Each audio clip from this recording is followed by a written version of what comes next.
Baruchim Abaim, sahabat Shalom, selamat datang di dalam pembahasan Parasat Re'eh. Haverim, siur atau pengajaran atau pembahasan Parasat Re'eh saat ini saya dedikasikan untuk mereka yang dalam keadaan sakit. Jadi sebelum kita memulai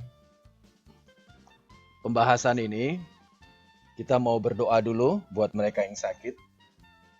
Avinu Malkenu, Bapa kami, Raja kami mau berdoa untuk saudara-saudara kami yang masih di dalam keadaan sakit, yang dalam keadaan pemulihan. Kami berdoa untuk Bapak Julius, kami berdoa untuk Ibu Yuliani, kami berdoa untuk Ibu Sri, kami berdoa juga untuk Ibu Karsini, kami berdoa untuk Ibu Paula, kami berdoa juga untuk Rabbi Stephen Bernstein, Rabbi kami, juga Rebetsin, Roni. Kami berdoa oleh kemurahan anugerah Hashem Elohim kami, kiranya Engkau mengirimkan refuah shlema, kesembuhan yang sempurna dari Shamayim, dan memberikan pemulihan yang segera kepada saudara-saudara kami yang sakit, sehingga mereka sehat, pulih kembali, mereka bisa melakukan aktivitas, dan mereka boleh menjadi berkat, mereka boleh kembali melakukan mitzvah yang Hashem perintahkan. Terima kasih Bapa, kami berdoa di dalam merit, di dalam zechut dari Masiah kami Yeshua. Sama-sama kita katakan, Amin. Baik Haverim, sebelum kita masuk di dalam pembahasan, kita mau mengucapkan terlebih dahulu berkat sebelum kita belajar Torah. Baruch ata Adoshem Elokeinu melech haolam asher kitsanu b'mitzvotav v'tzivanu la'asok b'divrei Torah. Diberkatilah Engkau Adoshem, Elohim kami, Raja alam semesta, yang telah menguduskan kami dengan perintah-perintahnya, dan yang memerintahkan kami untuk menempatkan diri kami, menyibukkan diri kami di dalam pembelajaran Torah. Di dalam merit dari Mesias kami Yeshua, mari sama-sama kita katakan, Amin. Baik Haverim, kita sekarang masuk di dalam pembahasan Parasat Re'eh yang diambil dari Devarim 11 ayat 26 sampai dengan Devarim 16. Kita mengucap syukur, kita berterima kasih kepada Hashem Elohim kita yang memberikan kita pencerahan senantiasa, hikmat, kekuatan, pengertian, untuk kita bisa menjadi bagian di dalam pekerjaan Hashem yang besar. Haverim, setelah kita bergabung bersama dengan The House of Israel, maka ada hal-hal yang menjadi border buat kita, yang menjadi petunjuk, yang menjadi tuntunan buat kita. Ada framework yang harus kita ikuti, yang harus kita taati, sehingga kita bisa menjadi berkat buat Bani Israel. Kita awali pembahasan Parasat Re'eh dari Devarim 16 ayat 26 dan ayat 27. Dikatakan, Re'eh anochi noten livnechem hayom. Re'eh. Kata Ibrani Re'eh, Haverim, ini berarti lihat. Mose mengucapkan Re'eh, lihat. Mose mempunyai visi dari Hashem untuk bangsa Israel. Dan visi yang Mose miliki ini diberikan kepada seluruh bangsa Israel. Kalau kita melihat kata Re'eh, Ini tidak bosan-bosannya kita menjelaskan tentang ayat ini. Kata re'e adalah singular, bentuk tunggal. Re'e, lihatlah. Ini disampaikan kepada setiap pribadi dari bangsa Israel secara individu. Lihat, aku mempunyai visi nih yang aku berikan kepada setiap kamu yang ada di sini. Re'eh, Anochi noten livnechem hayom. Lihat, aku menghadapkan kepadamu pada hari ini. Re'eh katanya singular, tapi livnechem itu bentuknya plural. Dari kata panim, livnechem itu bentuknya plural. Ayat ini menjelaskan bahwa hari ini aku memperhadapkan kepadamu berkat. Beraha ukelala, berkat dan kutub. Sesuatu yang sifatnya individual itu memberikan dampak kepada kol Israel, memberikan dampak kepada seluruh komunitas Israel. Haverim, rabi-rabi mengajarkan bahwa disinilah mengapa spark dari Mose itu ada di setiap individu dari orang Israel. Ketika Mose katakan re'e, Anochi noten livnechem hayom, ketika ini diucapkan, maka spark bagian dari Mose itu ada di dalam setiap pribadi bangsa Israel. Karena apa? Haverim, karena visi yang diberikan kepada pribadi orang Israel itu harus bisa menjadi berkat bagi seluruh Israel. Contohnya begini, misalnya di antara Haverim ada yang mendapatkan visi dari Hasem. Lalu ketika saudara melakukan visi itu, maka visi itu mendatangkan berkat. Nah, kalau visi itu mendatangkan berkat untuk pribadi saudara, maka saudara tidak memenuhi apa yang diucapkan Mose di ayat ini. Kalau saudara mendapatkan visi dari Hasem dan saudara melaksanakan visi itu, lalu berkat dari visi itu memberkati seluruh komunitas, memberkati seluruh bangsa Israel, baru itu sesuai dengan apa yang difirmankan Mose di ayat ini.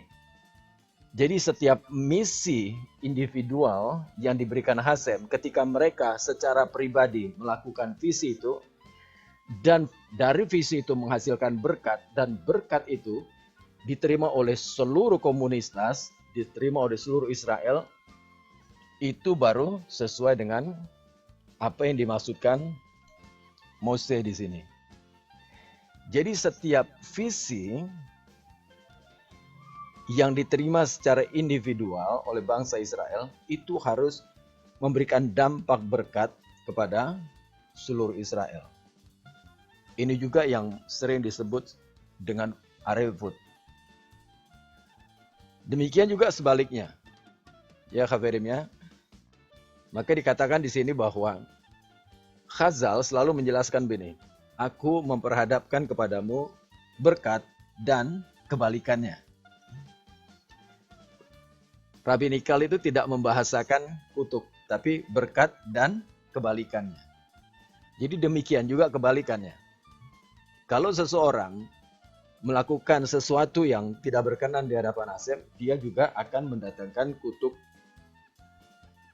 atau kebalikan berkat bagi seluruh komunitas. Tapi saat ini kita mau banyak berbicara tentang berkat yang Hasem berikan kepada bangsa Israel. Kita lanjutkan lagi, Kak Ferim.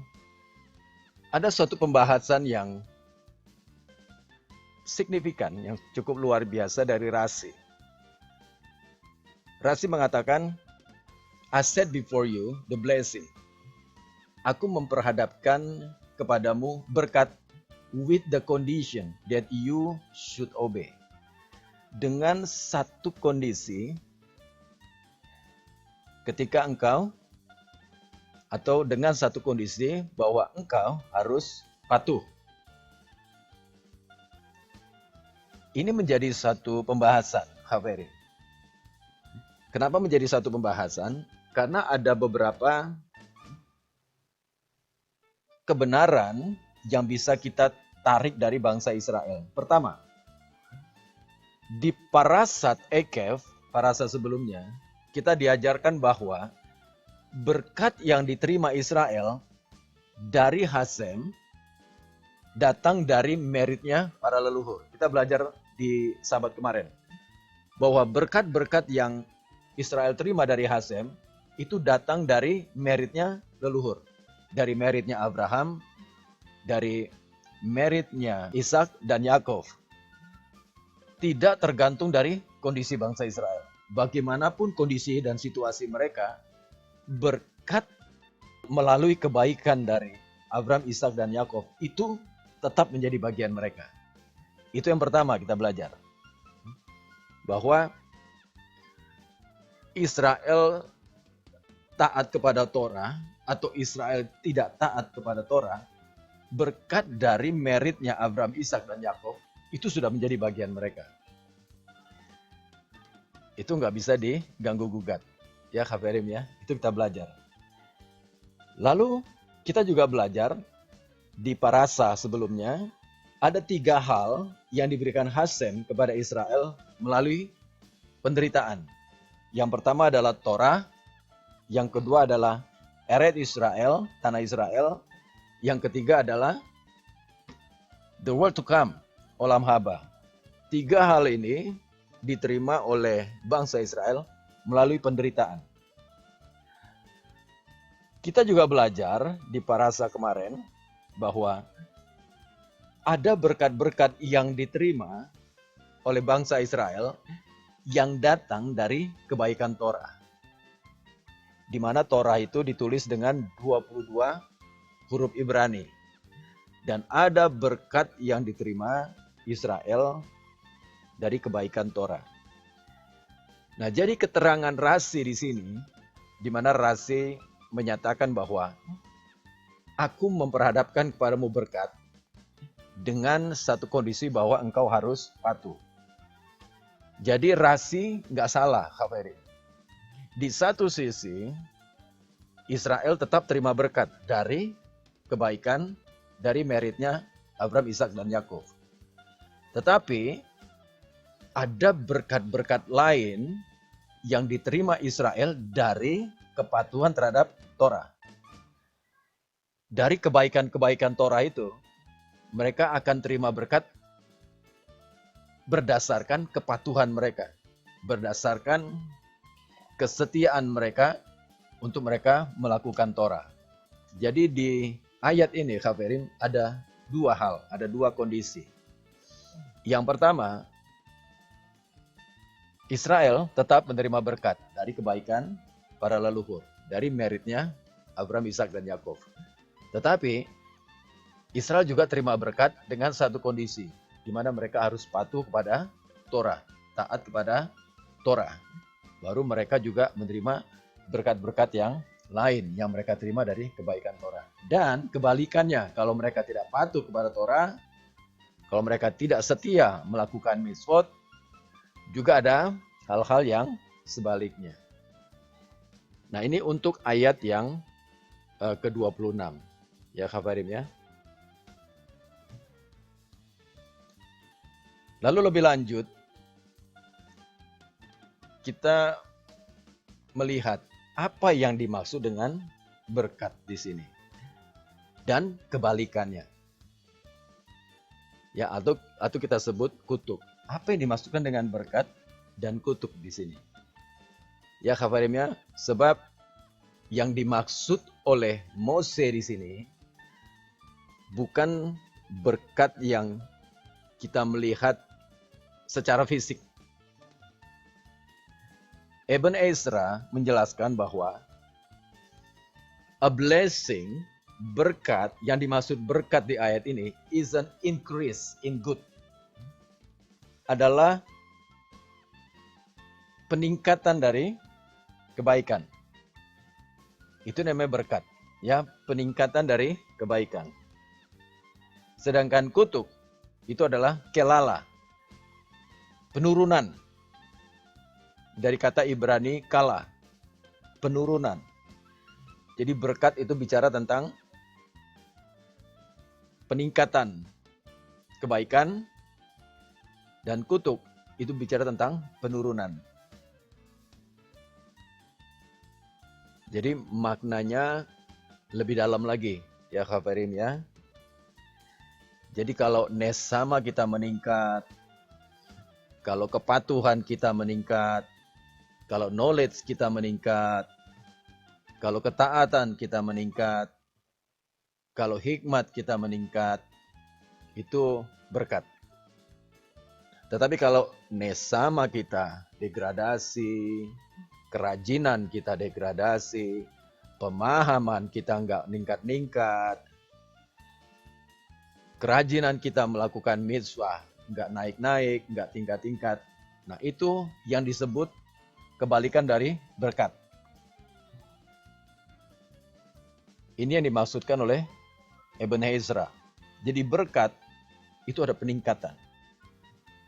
Peningkatan di dalam nesama kita. Peningkatan di dalam hikmat, pengertian, kerajinan kita, ketaatan kita untuk kita melakukan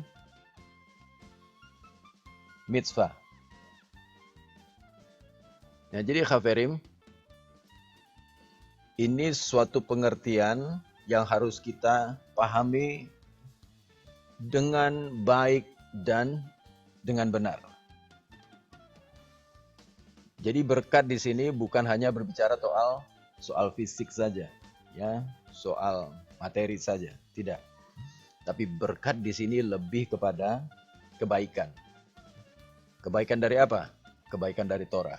Sebab yang baik itu hanya Torah. Jadi ada peningkatan kebaikan, peningkatan di dalam neshama kita, kerajinan kita untuk kita belajar Torah, melakukan mitzvot, pengetahuan kita, hikmat kita, ya Khafarim ya, ini berkatnya.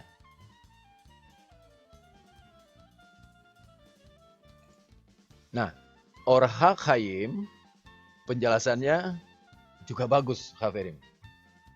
Dikatakan in addition to the blessing, which is the result of walking with Hashem.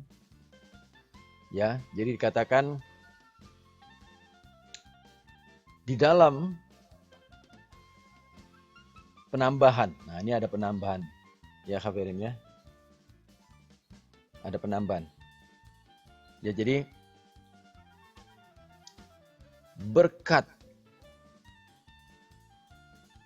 yang merupakan hasil dari kita berjalan bersama dengan Hashem, ya. Jadi sebagai tambahan nih, ya Khafarim, sebagai tambahan dari berkat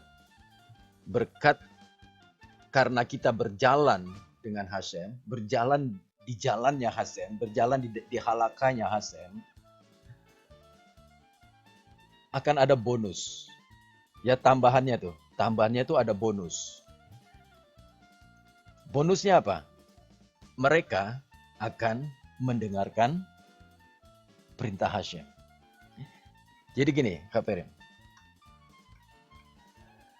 Seseorang yang berjalan di dalam halakha, yang taat di dalam halakha, dia ada tambahan berkat. Nah, ini yang namanya, kalau yang Ibn Ezra bilang peningkatan. Ini yang disebut peningkatan. Bonus dari mereka yang setia berjalan dengan halakha, bonusnya adalah mereka akan mendengarkan perintah Hashem. Dan dilanjutkan, mendengarkan perintah Hashem dianggap sebagai pengalaman yang menyenangkan. Lihat,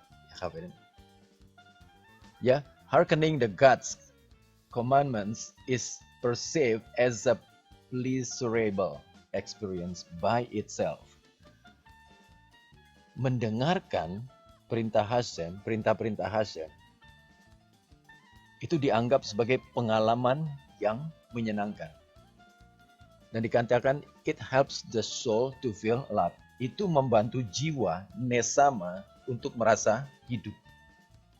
Jadi nesama kita, itu yang harus kita perhatikan, Hafel.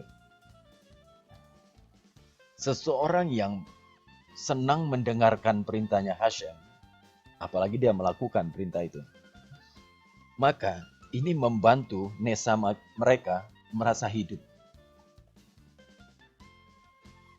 Karena memang sudah di-set sama Hashem. Hashem sudah set bahwa nesama itu akan hidup apabila dia bertemu dengan Torah.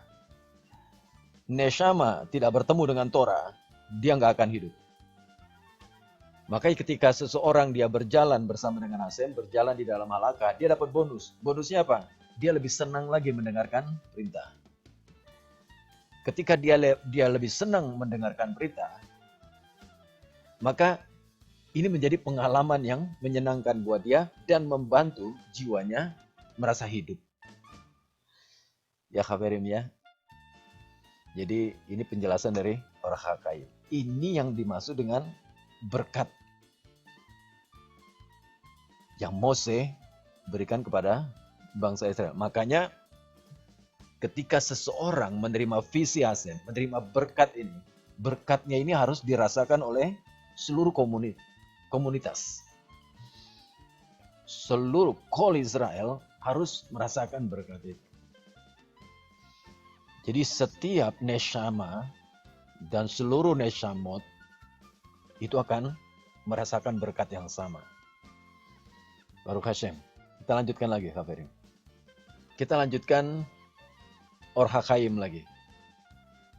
Whenever someone who studies Torah gains an understanding of what the Torah has in mind, he experiences as a physical and spiritual sense of well-being.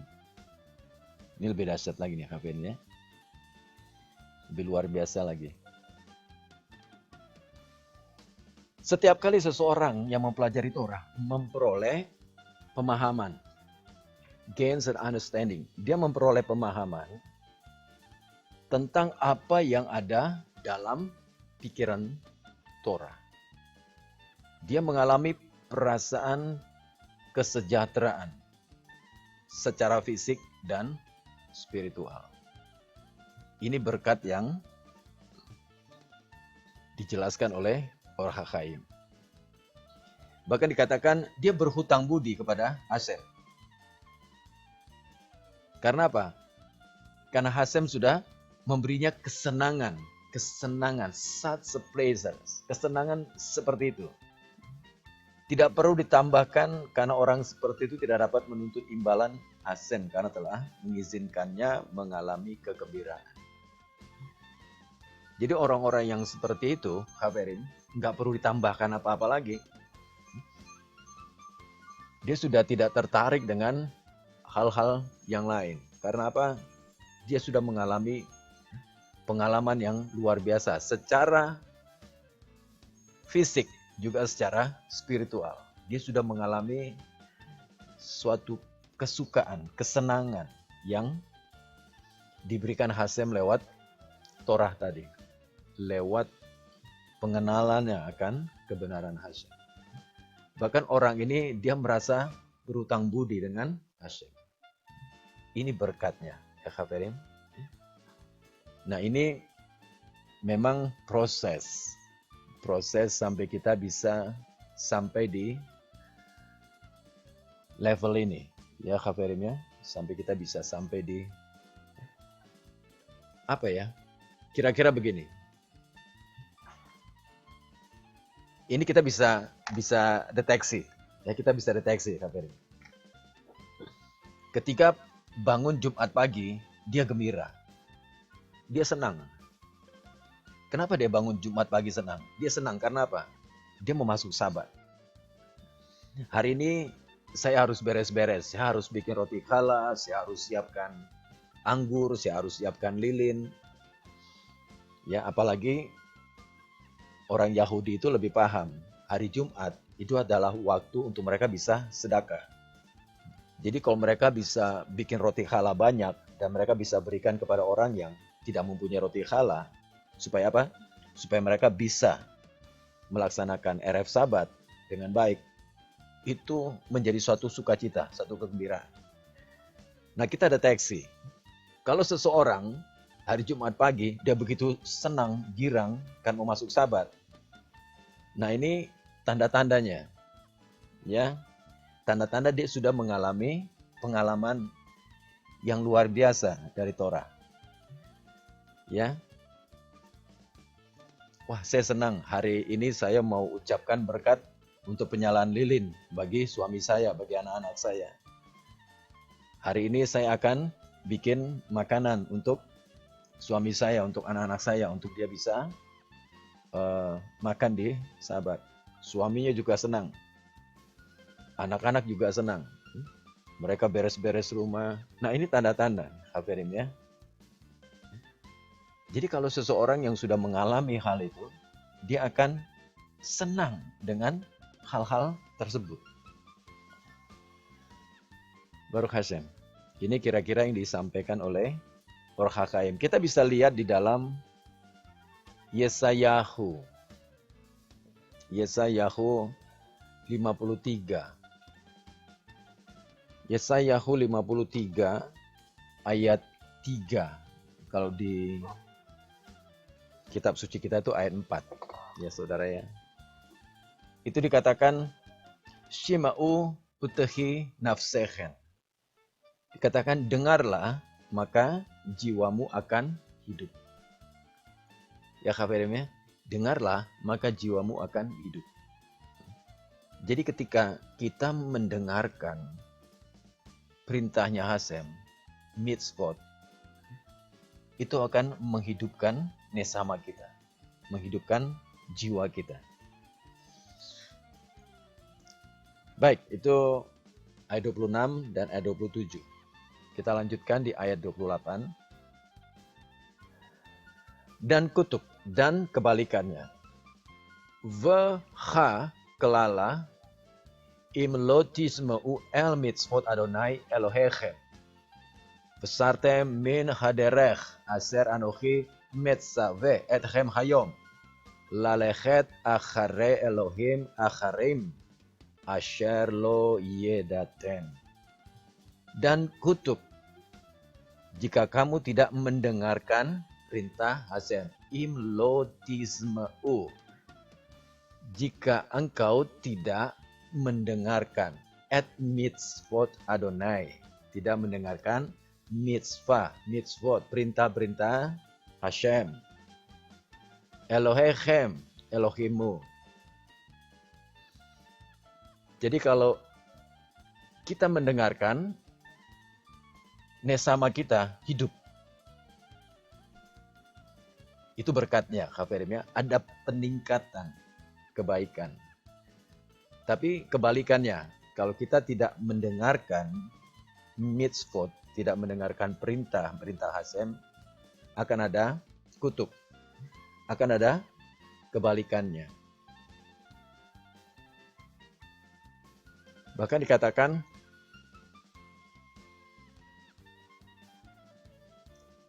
bukan saja tidak mendengarkan, tetapi menyimpang, turn aside out of the way which I command you. Hari ini. Jadi bukan saja tidak mendengarkan, tapi menyimpang dari jalan yang aku perintahkan kepadamu hari ini. Dan pergi mengikuti ilah-ilah lain. Ya, yang engkau tidak kenal. Saya memahaminya begini.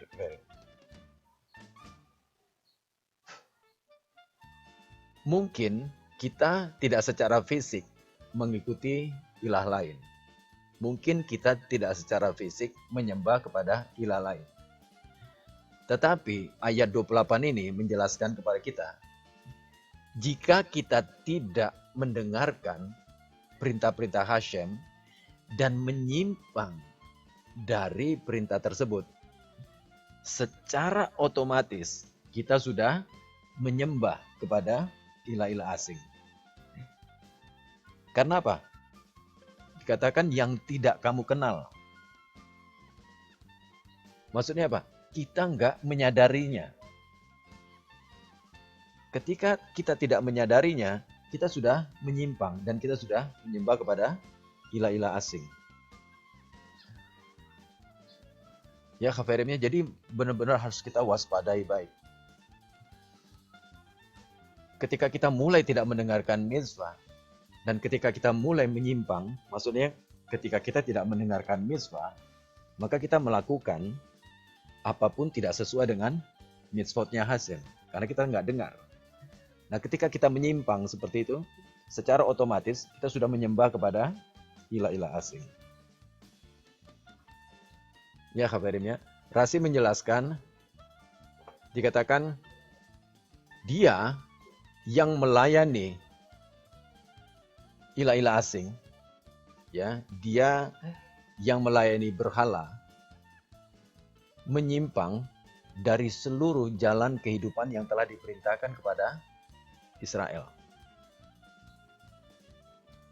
Jadi mereka yang melayani atau yang menyembah dewa-dewa asing, dikatakan mereka itu sudah menyimpang dari seluruh jalan kehidupan yang mana Hashem sudah memerintahkan kepada Israel. Nah, dari ayat ini, dari sisi ini, Khafirim, Rabi mengajarkan kita bahwa dia yang mengakui keilahian dari dewa-dewa, dari berhala, seolah-olah dia menyangkal seluruh Torah. Perhatikan, Khafirim. Seolah-olah dia menyangkal seluruh Torah. The Torah in its entirety. Seluruh Torah. Jadi ketika kita mengakui keberadaan, keilahian dari dewa, dari berhala, itu seolah-olah kita menyangkal seluruh Torah. Ini kita bisa lihat di Sifrei Devarim 54 ayat 4. Kira-kira begini Sifrei-nya. Jika seseorang mengakui penyembahan berhala, seolah-olah dia menyangkal seluruh Torah. Dan jika seseorang menyangkal penyembahan berhala, seolah-olah dia mengakui seluruh Torah. Ini yang ditulis di dalam Sifrei Devarim 54 ayat 4. Ya Khafirim ya, jadi kita mengakui satu saja penyembahan berhala, itu kita dianggap sudah menolak seluruh Torah. Tapi kalau kita menolak penyembahan berhala, kita mengakui seluruh Torah.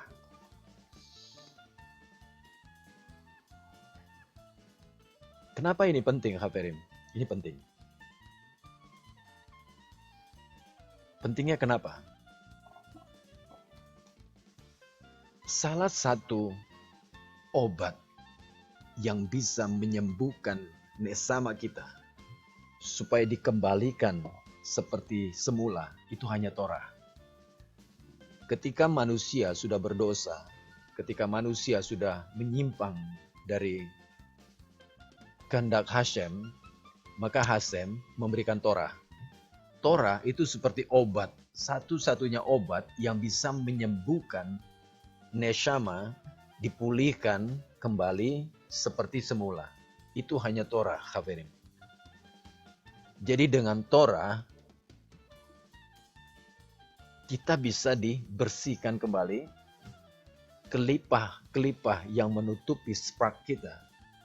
Itu bisa dibuang, ya, bisa dilepaskan satu persatu, dan spark kita ini bisa terang, bisa menyala.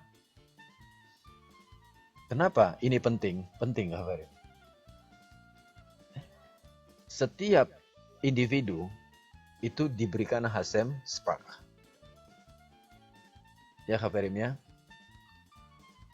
Saya juga belum begitu dalam hal ini.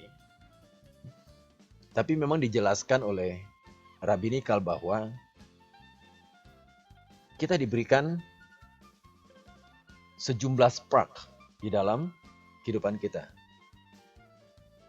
Nah, kalau spark itu bersih, dia bercahaya, dia bersinar, maka pada waktunya nanti spark ini akan kembali kepada Hashem. Kembali kepada pemiliknya, akan diterima oleh pemiliknya. Nah, sekarang pertanyaannya, bagaimana kalau sparknya itu kotor? Nah, kalau sparknya kotor, dia tidak bisa kembali kepada Hashem. Dia harus masuk proses dulu, proses pembersihan, dibersihkan dulu sparknya. Nah, kalau sparknya dia nanti bersih, dia bisa kembali kepada Hashem. Dikembalikan lagi, diterima lagi oleh Hashem. Nah, kalau sparknya ini tidak layak, nggak bersih, sudah masuk dalam proses, dia masih belum bersih. Nah, ini spark ini nggak bisa dielevasi, nggak bisa dinaikkan ke Hashem. Lalu kemana spark ini? Spark yang belum bisa kembali kepada pemilik ini, kemana dia? Nah, spark ini berarti belum selesai tugasnya. Spark ini akan dikembalikan lagi. Akan dikembalikan lagi, dan dia akan mendapatkan fisik lagi di sana. Karena apa? Belum selesai, dia belum bersih. Sparknya akan dikembalikan. Nanti di bumi dia akan dapat fisik lagi. Nah, dia akan melakukan visinya Hashem lagi. Jadi tubuh kita ini kan cuman vessel. Ya, Hafirin ya. Karena neshama itu, dia tidak bisa eksis kalau tidak ada tubuh fisik. Jadi tubuh fisik kita ini cuman vessel aja. Cuman wadah saja. Tubuh kita akan hancur menjadi debu, tapi neshama kita, sparknya Hashem ini akan kembali ke Hashem. Tapi harus dalam keadaan layak, keadaan bersih. Kalau nggak bersih, ya diproses, dibersihkan. Setelah bersih baru kembali ke Hashem. Kalau nggak bersih juga, dikembalikan lagi ke dunia. Jalankan lagi misinya di sana. Dikasih lagi vesselnya.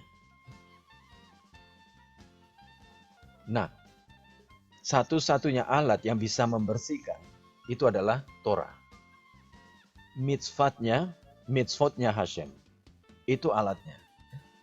Maka ketika seseorang dia berjalan di dalam halaka, dia mendapatkan bonus. Bonusnya dia senang mendengarkan mitzvah. Ketika dia senang mendengarkan mitzvah, sparknya hidup, nesamanya hidup. Dan dia terus dibersihkan. Satu saat dia akan dikembalikan ke Hashem. Kalau enggak kembali. Ya. Nah, ini penting sekali nih, Hafirin. Ya. Makanya tugas kita sekarang adalah mendengarkan dan melakukan mitzvot, perintah-perintah Hashem, supaya apa? Supaya nesama kita hidup, dan nesama kita bisa dibersihkan, dan spark kita bisa keluar, dia bisa terang, bernyala. Kelipa-kelipanya bisa dibuang satu persatu. Dan ini proses seumur hidup. Sampai kapanpun ini proses. Ya. Dan nanti yang lain tuh ngikut ya Kak Ferim ya. Kesehatan, kekuatan, itu kan menjadi bonus tambahannya. Itu semuanya ngikut nanti. Tujuannya apa?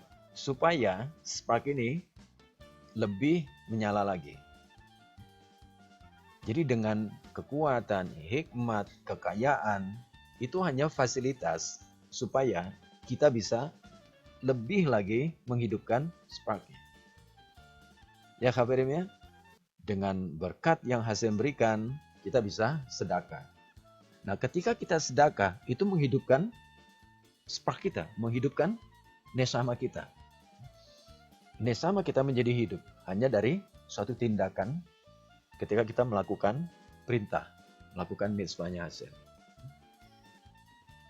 Makanya ketika seseorang melakukan kebaikan, dia akan terus melakukan kebaikan. Bahkan kalau kita lihat di akhir dari parasa ini, ya kita diajarkan tentang supaya kita menjadi berkat buat saudara kita. Dan kita melihat di grup ya Kak Ferim, terjemahan-terjemahan yang di-translate, kita bisa melihat bagaimana orang Yahudi mempunyai satu pola kehidupan yang sangat-sangat luar biasa. Baik Kak Ferim, kita lanjutkan lagi.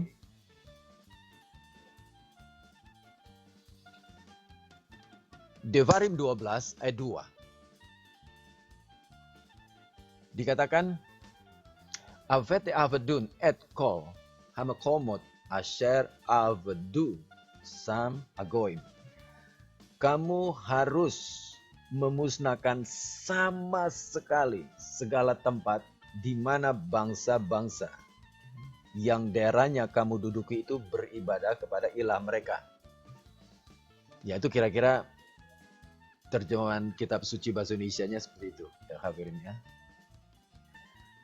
Dikatakan kamu harus memusnahkan sama sekali. You shall surely destroy. Sama sekali. Segala tempat di mana bangsa-bangsa yang daerahnya kamu duduk itu beribadah kepada ilah mereka. Dikatakan Elohim. Elohim itu kalau Kak Ferim lihat, kata Elohim di situ, itu nggak ada vav-nya. Ya Kak Ferim ya, itu kan bicara tentang ilah-ilah mereka. Rasi menjelaskan begini, destroy and again destroy. Utterly destroy. Hancurkan dan hancurkan lagi, yaitu benar-benar menghancurkan. Dari sini kita belajar, from here we learn that dia yang membasmi suatu objek penyembahan berhala harus uproot, harus mencabutnya secara menyeluruh. Yaitu remove every trace of it. Hilangkan setiap jejaknya. Jadi kalau kita mau keluar, Kak Ferim, dari wilayah penyembahan berhala, itu nggak boleh setengah-setengah. Harus tinggalkan, cabut semuanya. Sampai bekas-bekasnya, jejak-jejaknya itu nggak boleh ada. Destroy and destroy. Harus dihancurkan semuanya. Ya Kak Ferim ya, ini penjelasan rasi. Ini ada di Sifre Devarim 60 ayat 1. Bunyi begini. When is it derived that even Asera. Nah, Asera ini salah satu pohon penyembahan berhala dari bangsa-bangsa asing. Dari mana asalnya jika Asera itu pohon penyembahannya, a tree devoted to idolatry. Ini adalah pohon penyembahan berhala. Ya. Dari mana kita bisa tahu bahwa Asera ketika kita potong, dia tumbuh, potong lagi, tumbuh, potong lagi, bahkan sampai 10 kali kalau dia tumbuh, potong lagi. Dari ayat ini, Hafirin, ya. Dari ayat ini, destroy shall you destroy. Jadi kalau kita berhadapan dengan penyembahan berhala, Hafirin, itu benar-benar harus tuntas. Tinggalkan, benar-benar tinggalkan. Ya Hafirin, nggak usah mikir-mikir gitu. Ya, nggak usah mikir-mikir. Tinggalkan, udah tinggalkan. Ya. Jadi kalau misalnya kita ibaratkan Lot sama istrinya harus meninggalkan Sodom dan Gomora, harus tinggalkan. Nggak usah lihat-lihat ke belakang gitu. Ya, jadi harus benar-benar ditinggalkan. Ini maksud dari ayat ini dijelaskan oleh Rasi. Avodah Zarah 45a juga menjelaskan. Dikatakan begini. Misna bertanya, lalu untuk alasan apakah Asyera dilarang? Saudara lihat, Misna menjawab, the Misna answers, it is because it is the product of human. Ini adalah karena ini adalah hasil dari keterlibatan manusia. Jadi tidak tumbuh dengan sendirinya, tidak jadi dengan sendirinya. Setiap berhala, setiap dewa itu nggak muncul sendiri. Itu adalah hasil rekayasa manusia.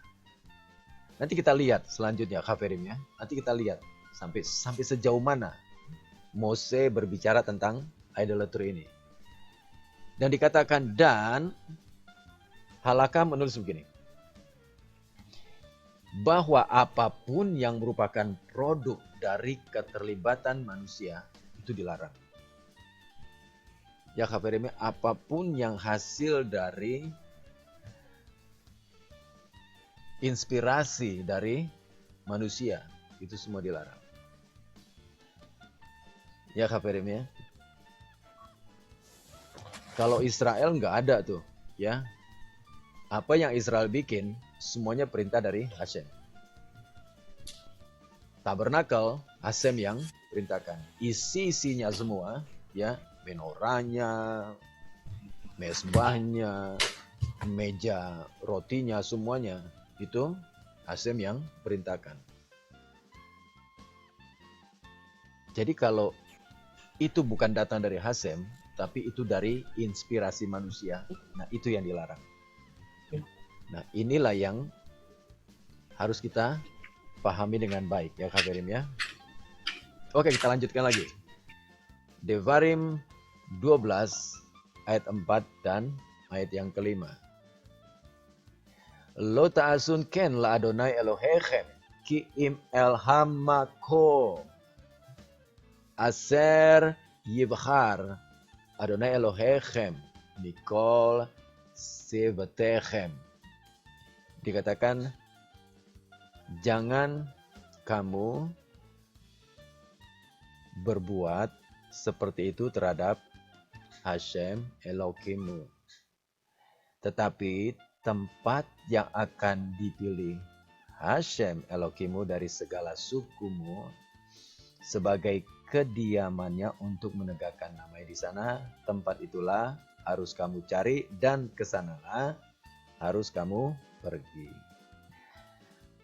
Hafirim, kalau kita menemukan di dalam Torah kata makom atau hamakom, ini selalu merujuk kepada Sion, Yerusalem. Ya Hafirim ya. The Hebrew word hamakom refers to the Temple Mount. Ini merujuk kepada Temple Mount, di mana Beit Hamikdash berada. Jadi perintah Hashem kepada bangsa Israel, perhatikan, kepada bangsa Israel, mereka tidak boleh melakukan korban, persembahan di sembarang tempat, melakukan avodah di sembarang tempat.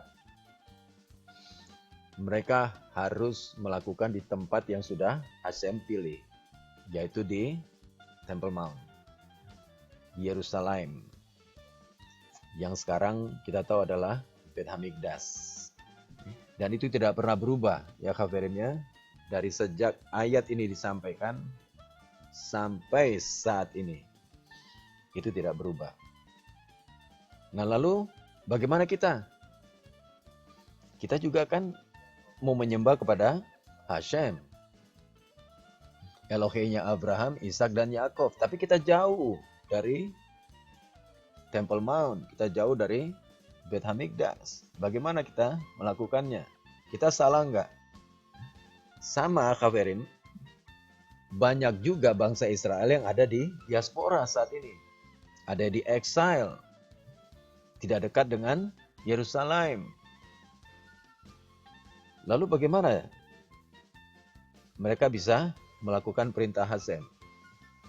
Mereka melakukannya di sinagog, mereka melakukannya di Bet Tefillah, di Kehilat, di Sul.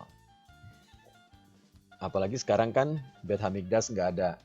Kita tidak bisa secara fisik melakukan korban, offerings, nggak bisa karena imamnya nggak ada, mesbahnya nggak ada, Bet Hamikdashnya nggak ada.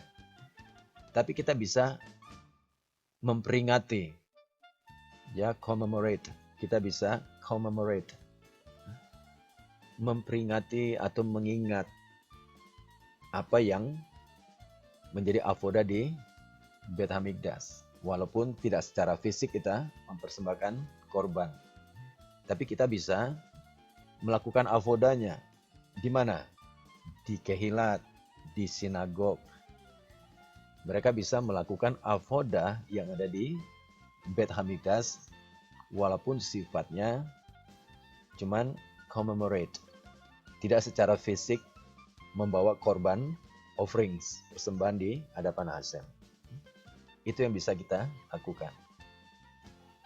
Kalau Sabat, kita amidah. Kalau Sakharit, kita amidah.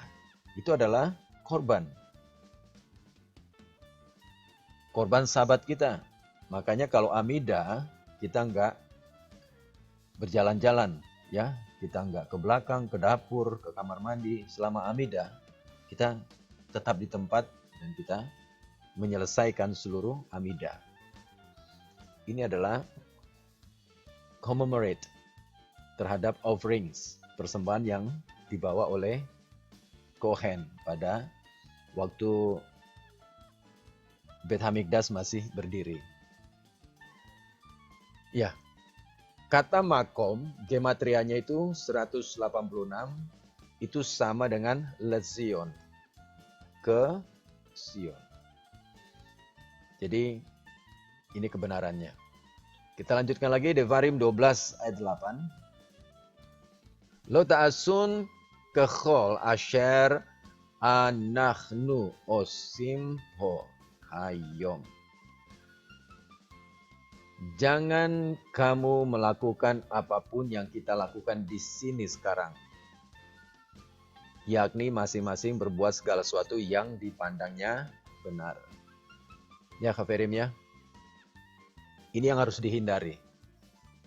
Makanya kenapa di awal tadi dikatakan bahwa mereka harus benar-benar mendengarkan perintah Hashem. Mendengarkan, melakukan, mendengarkan.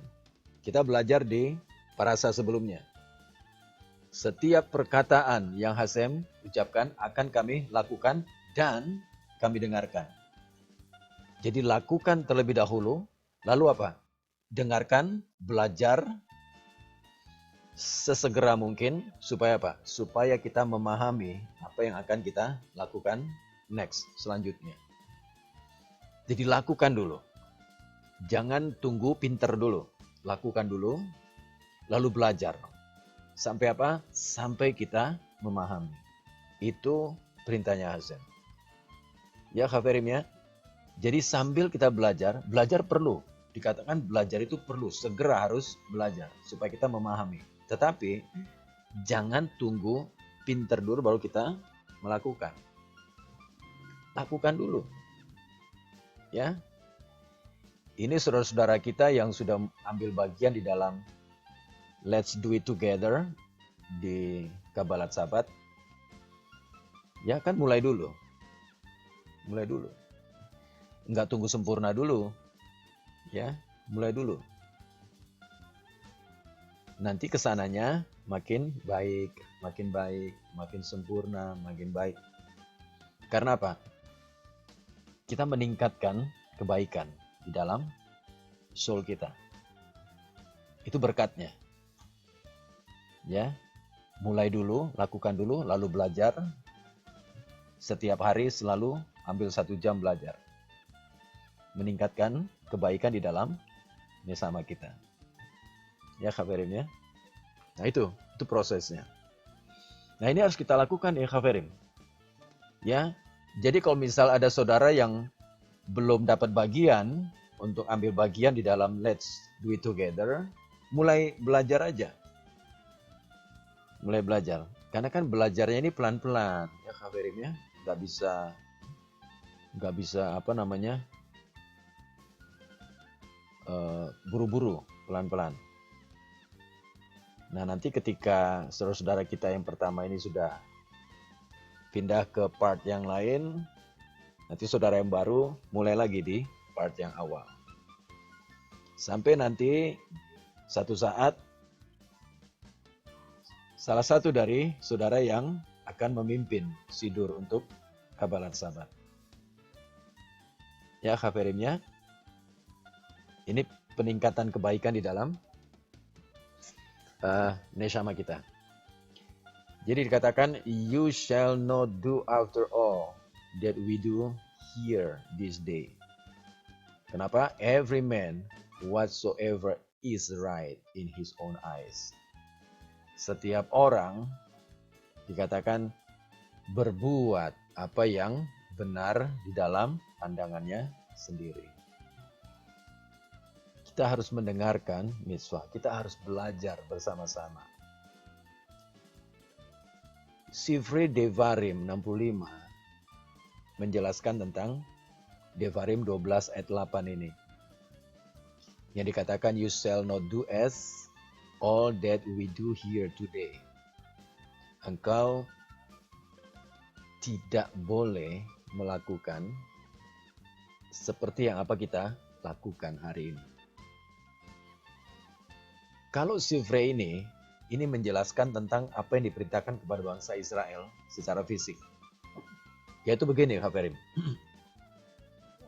Selama 40 tahun pengembaraan, mereka sudah punya miskan. Mereka sudah punya kohen, dan mereka punya aturan tentang offerings. Jadi mereka tidak boleh membawa korban di mana-mana kecuali di miskan. Nanti ada kohen yang menyelenggarakan offerings-nya, menyelenggarakan korbannya. Nah lalu 14 tahun masa penaklukan, ketika mereka menaklukkan tanah Kanaan, kan mereka kan sudah menempati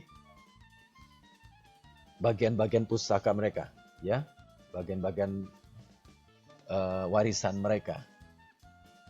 Nah jadi dikatakan bahwa ada yang namanya individual altar. Jadi ada altar, ada mesbah-mesbah pribadi. Nah, di ayat ini dijelaskan bahwa miskan belum didirikan karena masih penaklukan. Bamot itu adalah altar individual, mesbah individual, Khaverim. Nah, mesbah individu itu diizinkan selama tabernakel belum didirikan.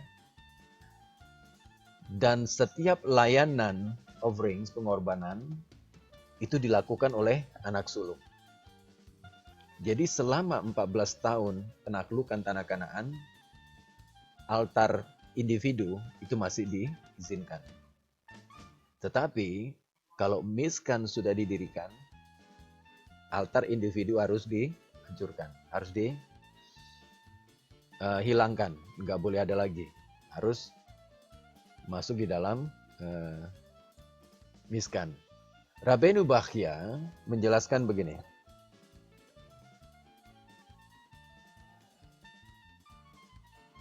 During the transitional, ya, jadi selama 14 tahun masa transisi, masa penaklukan.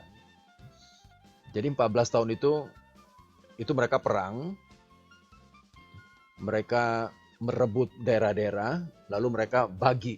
Daerah itu mereka bagi kepada 12 suku.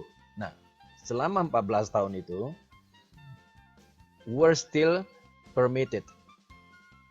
Masih diizinkan sebagai tempat untuk mempersembahkan persembahan. Sesuatu yang telah dilarang ketika orang-orang berada di gurun. Jadi, selama mereka 40 tahun di padang gurun itu dilarang karena sudah ada miskan.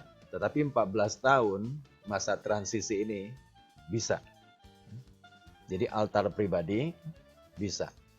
Tapi nanti ketika tabernakel sudah ada lagi, apalagi nanti zamannya David ketika Beit Hamikdash sudah didirikan 400 tahun kemudian, maka itu nggak boleh ada lagi. Tidak boleh ada yang namanya altar pribadi, mezbah pribadi. Semuanya harus hamakom, ke tempat yang sudah dipilih oleh Hashem. Ya kafirimnya, maksudnya apa? Sekalipun bangsa Israel tercerai-berai, yang mereka terserak ke diaspora, mereka tidak boleh memiliki halakah sendiri. Mereka tidak boleh menjalankan aturan sendiri. Mereka harus tetap menjaga oral tradisi, Torah yang sudah diberikan Hashem dari Abraham, Ishak, Yakub. Dan Torah yang diberikan Hashem kepada Israel melalui Mose. Itu harus dijaga benar-benar. Ya kafirim ya. Itu harus benar-benar diperhatikan baik. Saya menambahkan ayat dari 2 Timotius 4 ayat 3 dan 4. Ini masih membahas tentang halakha, ya kafirin ya. Dikatakan begini, for the time will come, akan datang waktunya di mana banyak orang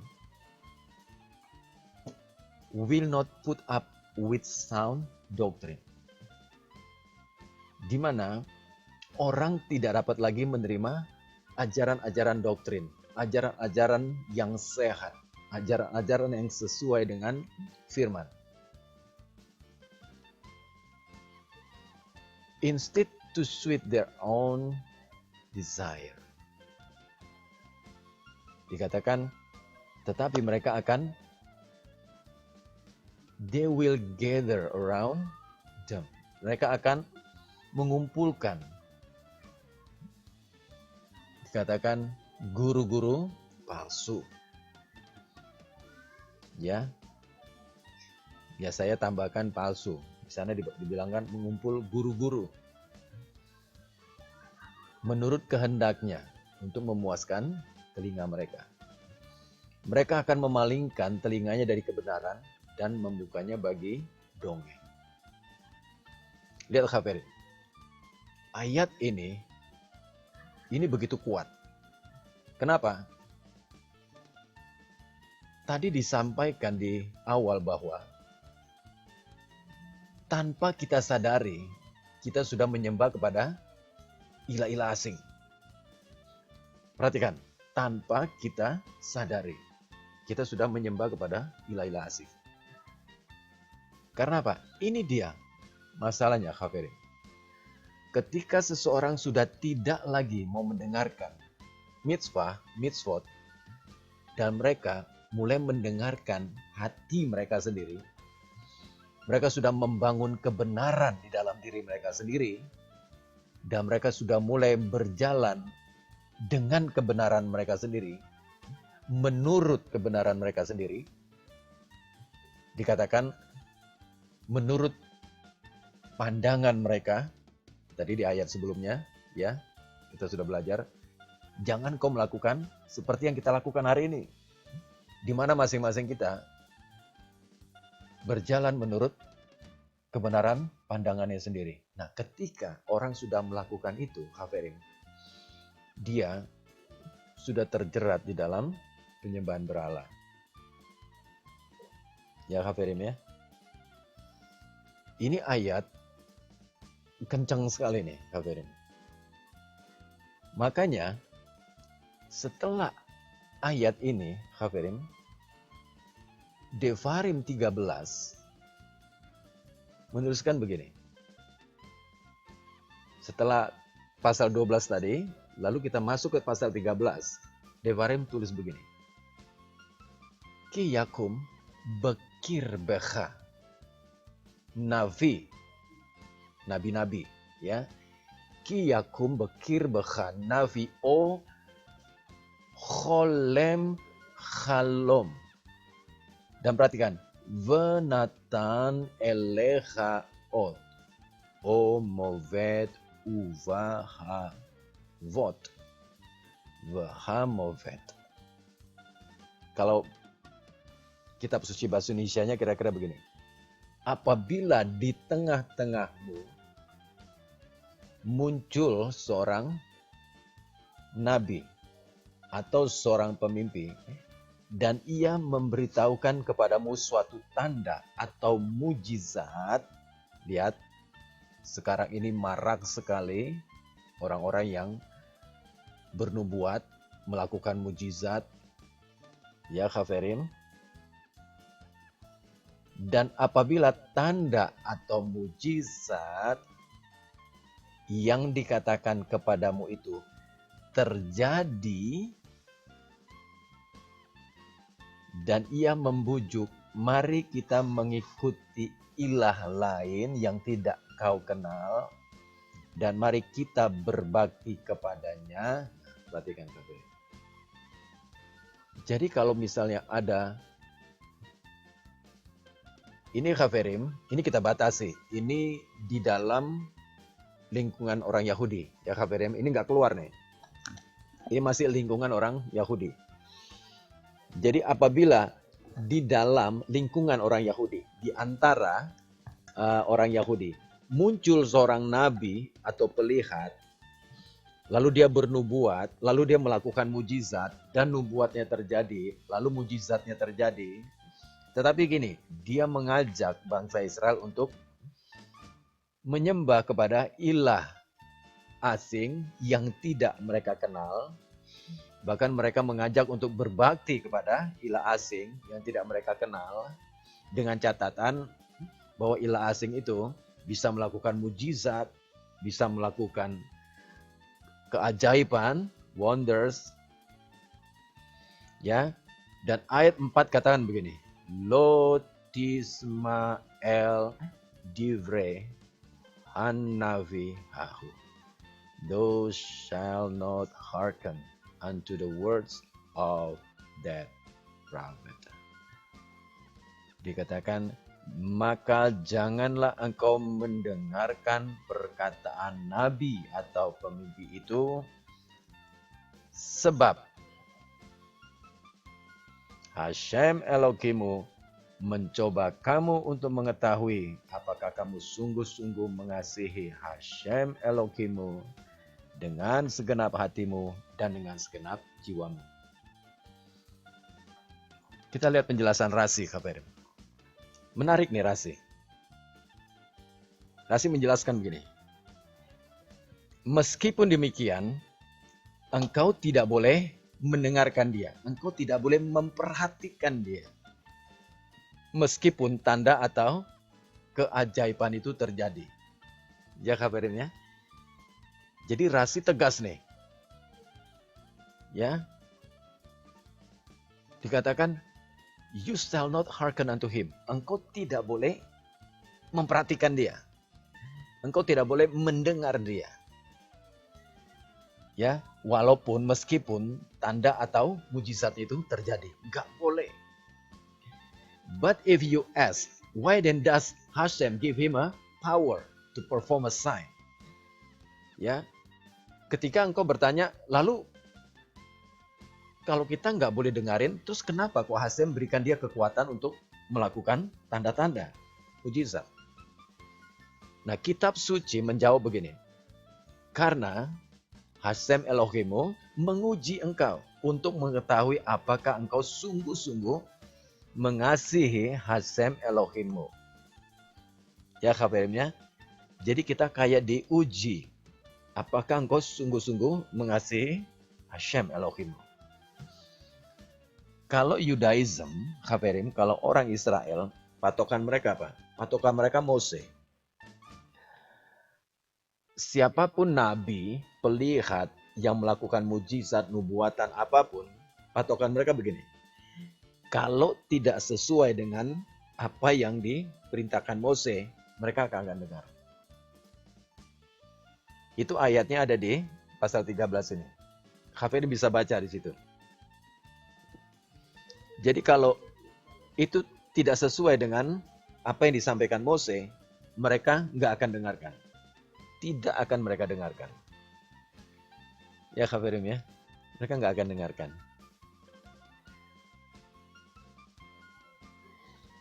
Nah, Sifrei Devarim mengatakan begini, pay them no heed. Why?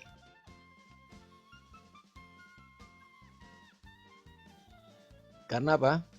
Karena Hashem Elohimu mencoba engkau, menguji engkau untuk mengetahui apakah engkau mengasihi Hashem Elohimu. Ya, jadi penjelasannya mirip-mirip nih, kafirin. Mirip-mirip. Hashem mau menguji bangsa Israel. Mereka mengasihi Hashem dengan segenap hati mereka atau tidak. Ujiannya gimana? Dikasih muncul dari kalangan mereka orang yang bernubuat dan melakukan mujizat. Tapi patokan mereka tetap Torah yang disampaikan oleh Mose. According to Sifrei, menurut Sifrei, kata bekir becha, tadi kabarin dia di sini, ki yakum bekir becha. Jika muncul di antaramu, ya, kata bekir becha di sini, kabarin. Ini berdasarkan Sifrei. Kata Ibrani bekir becha di antaramu, ini menjelaskan bahwa hukum ini applies to everyone among you. Jadi ini bukan pria saja, tapi everyone. Jadi bisa wanita, bisa pria. Jadi kalau nabi yang muncul itu, atau pelihat yang muncul itu bisa pria, bisa wanita. Semuanya termasuk, nggak pria aja. Ini menurut Sifrei. Jadi tidak terbatas pria aja, ya kafirinnya, wanita juga.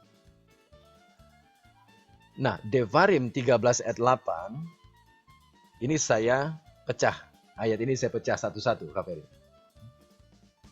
Ya, pertama, lo tove lo. Maka janganlah engkau setuju, janganlah engkau mengalah kepadanya. Velotisma elav, dan janganlah memperhatikan dia, janganlah mendengarkan dia. Velotachos einecha alav, dan janganlah matamu iba terhadap dia, iba kepadanya. Einecha. Selanjutnya velo tahmol, dan janganlah mengasihi dia. Ya, kata Indonesia spare ini agak sulit ya. Janganlah Ya, jangan spare dengan dia, gitu ya, Khafirin ya. Velo tehase alav. Dan janganlah menutupi kesalahannya. Jangan sembunyikan mereka. Ini yang dijelaskan Mose di ayat 8. Ya. Jadi lo tove lo velo tizma elav velo tachos einecha alav velo tachmol velo techase alav. Janganlah engkau setuju, jangan engkau mengalah kepadanya, jangan engkau mendengarkan dia, jangan engkau perhatikan dia. Jangan matamu iba kepadanya. Janganlah mengasihi dia dan janganlah menutup salahnya. Kenapa ini saya pecah, Khafirin? Karena masing-masing ini ada penjelasan rasinya. Rasi jelaskan begini. Lo tovet lo toveh lo. Janganlah engkau mengalah, janganlah engkau setuju dengan dia. Ya. Walaupun Vayikra 19 ayat 8 mengatakan engkau harus mengasihi sesamamu. Ve'achavta lereacha kamocha. Itu Levitikus. Itu Vayikra 19 ayat 18. Ya, walaupun Vayikra 19 ayat 18 mengatakan Ve'achavta lereacha kamocha, tapi Rasi menjelaskan orang ini, pelihat ini, nabi ini, bagaimanapun engkau tidak harus mengasihi dia.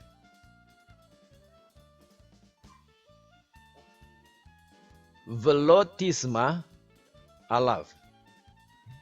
Dan engkau jangan mendengarkan dia. Semot 23 ayat 5 mengatakan, jika kamu melihat keledai saudaramu jatuh karena beban, ya, saudara bisa lihat ini di Parasa Mismatim kalau saya nggak salah. Jadi kalau saudara melihat keledai saudaramu jatuh karena bebannya berat, atau saudara melihat hewan saudaramu tersesat, ya, maka dikatakan kamu tetap harus membantu orang itu, walaupun engkau membenci. Ya, dikatakan if thou see the eyes of him that hated thee. Ya, orang yang musuh sama kamu, yang benci sama saudara gitu, lalu saudara lihat hewannya, ya, hewannya tersesat atau hewannya jadi lagi kesusahan, tetap harus ditolong. Itu perintahnya, Khafirin. Itu perintah. Kalau saya tidak salah itu ada di Parasanya Mispatim. Ya, itu salah satu perintah. Ya, jadi kalau misalnya ada orang yang membenci saudara, yang memusuhi saudara, tetap kita harus berbuat baik kepada dia. Penjelasan Rasi di sini, this man, orang ini, pria ini, nabi ini, bagaimanapun engkau tidak perlu menolong dia. Berikutnya lagi, velo tachos einecha alav, dan janganlah matamu iba kepadanya. Vayikra 19 ayat 16 mengatakan janganlah engkau melawan darah sesamamu. Ya, kita harus menolong sesama kita. Tetapi Rasi menjelaskan orang ini bagaimanapun engkau jangan menyayangkan dia. Jangan spare dia. Ya, Khafirin ya. Velo tachos einecha alav, dan janganlah matamu merasa iba kepadanya. Nah, ini gematrianya 777 sebanding dengan ein to anin lemesit. Di mana kira-kira artinya begini, kami tidak menawarkan pembelaan atas sikap seorang entizer. Entizer itu seseorang yang mempengaruhi. Ya saudara ya, orang yang mempengaruhi. Nah dikatakan kita tidak membela orang-orang yang suka membujuk begitu. Membujuk kepada hal-hal yang tidak baik. Talmud memperoleh hukum ini dari perkataan velo tahmol velo techase alav. Ini penjelasan selanjutnya. Dan jangan engkau mengasihani dan jangan engkau melindungi dia. Oke, selanjutnya velo tahmol. Velo tahmol. Jangan engkau menaruh belas kasihan kepadanya. Khabirim ya. Ini yang selanjutnya. Dikatakan, you shall not seek to find anything favorable to him. Janganlah kamu menyibukkan diri demi kebaikan. Ya, kita sibuk nih. Aduh, kita cari yuk. Baiknya dari dia. Untuk kita bantu dia yuk. Gak boleh kata Rashi. Penjelasan Rashi gak boleh. You shall not seek to find anything favorable to him. Gak boleh. Berikutnya velo techase alav. Dan engkau tidak akan menyembunyikan mereka. Engkau tidak akan menyembunyikan dia. If you know anything about him that will condemn him, you are not allowed to keep silent. Enggak boleh. Kita tidak boleh tutup-tutupi kesalahan mereka. Jika engkau mengetahui sesuatu tentang dia yang bisa menghukumnya, yang dapat menghukumnya, engkau tidak boleh diam untuk orang seperti ini. Khafirim, kita lanjutkan lagi. Velo techase dan jangan kau melindungi, frase ini muncul 2 kali dalam Tanakh. Yang pertama di parasa ini, di parasa Re'e ini, barusan kita baca, velo techase alav. Dan yang satu lagi, itu ada di Yesayahu 26 ayat 21. Dikatakan, velo techase ot al ha rugea, ha rugeha. Dan dia, bumi, tidak akan lagi menutupi orang-orangnya yang dibunuh. Nanti, Khafirim, di Akharit Hayamim, di hari akhir ketika Hasem mulai menghakimi, bumi pun, perhatikan Khafirim, bumi pun mereka tidak akan menutupi kesalahan dari orang-orang yang berbuat jahat. Jadi kata velo techase ini, Khafirim, ini muncul 2 kali. Dan di Yesayahu ini berbicara tentang Akharit Hayamim, di mana bumi pun tidak akan menutupi orang-orang yang berbuat kejahatan. Bumi akan membongkar semua hasil-hasil kejahatan mereka. Gitu Khafirim ya. Nah lalu pertanyaannya kan begini. Kok bisa seperti itu ya? Kok bisa seperti itu? Salah satu penjelasan Khazal, salah satu penjelasan Khazal adalah begini. Sebenarnya intinya gini Khafirim, kita tidak boleh kompromi dengan orang-orang yang seperti ini. Yaitu orang-orang yang bernubuat palsu, ya, yang mengajarkan penyesatan, penyembahan berhala, yang melakukan mujizat-mujizat hanya untuk menyesatkan bangsa Israel. Ini kan di kalangan bangsa Israel, ya Khafirim ya. Nah kita tidak boleh kompromi dengan orang-orang seperti itu. Kenapa kita tidak boleh kompromi? Sebenarnya maksudnya baik, Khafirim. Seperti kayak COVID. Salah satu upaya mencegah penyebaran COVID apa? Diam di rumah. Ya Khafirim ya, diam di rumah, kita tidak kumpul-kumpul, kita tidak keluar rumah, supaya apa? Supaya penyebarannya tidak cepat dan lama-lama COVID-nya mati. Sama, Rabbi Nikal menjelaskan maksud dari hal ini supaya apa? Supaya kita tidak ikut menyebarkan penyembahan berhala. Jadi kalau misalnya kita redam seperti itu, kita tidak perhatikan mereka, kita tidak bela mereka, kita tidak tolong mereka. Nah, penyembahan berhala ini akan diredam sedikit, dia akan habis. Itu maksudnya Kak Ferim. Kita tidak boleh kompromi dengan orang yang seperti itu. Ya. Kalau misalnya ada orang bertanya, bagaimana kalau misalnya dia tesufa? Oh, itu lain pertanyaan. Seseorang yang tesufa itu lain pertanyaan. Tapi di parasa ini kita tidak berbicara tentang seseorang yang tesufa. Tapi kita berbicara tentang kita tidak boleh kompromi dengan nabi, pemimpi, atau apapun yang disebut saat ini yang seperti itu. Terutama di kalangan bangsa Israel. Karena ini khusus untuk bangsa Israel. Nah, lalu kita, Gerim gimana? Kita hidupkan, kan kita hidup di Gentiles world. Di dunianya Gentiles. Lalu bagaimana? Nah, apapun yang di Gentiles, apapun yang ada di bangsa-bangsa asing, Haverim, itu semuanya di luar dari konteks. Kita nggak usah bicarakan lagi, Haverim.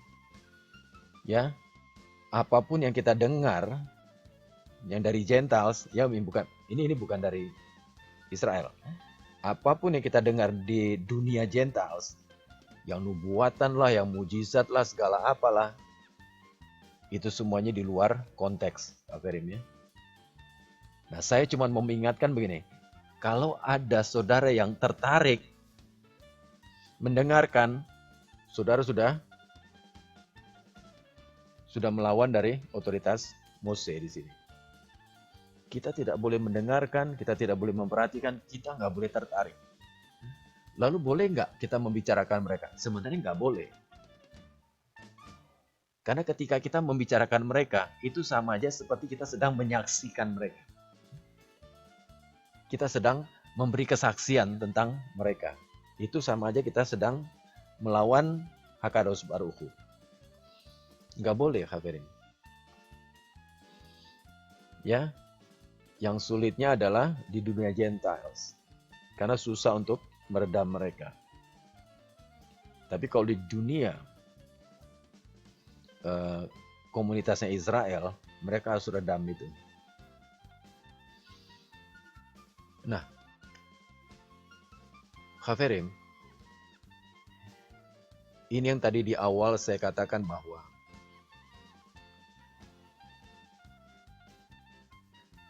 bentuk dari penyembahan berhala itu macam-macam.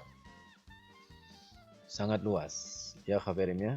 Jadi bukan secara fisik saja hari ini, tapi secara spiritual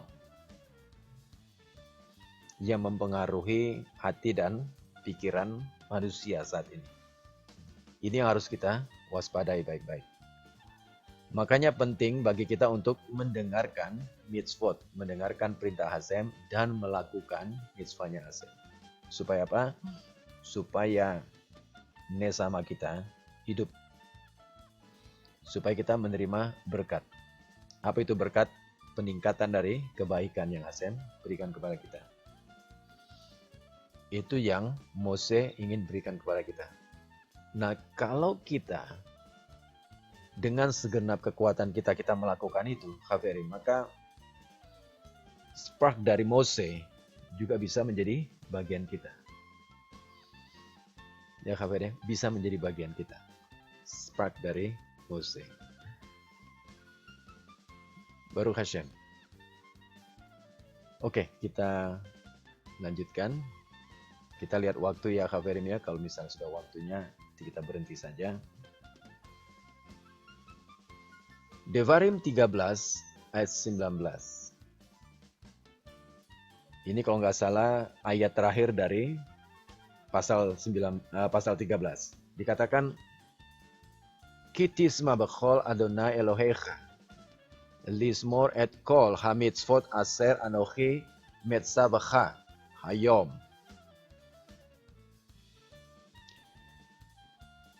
La asot hayashar be'ene Adonai Elohecha. Dikatakan kira-kira bahasa Indonesia begini. Sebab dengan demikian engkau mendengarkan suara Hashem Elohim. Kalau kita lihat dari bahasa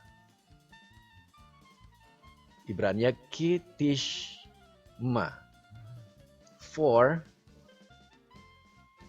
karena engkau mendengarkan bekol Adonai Elohecha. Karena engkau mendengarkan suara Adonai Elohimu, lizemor et kol hamitzvotav,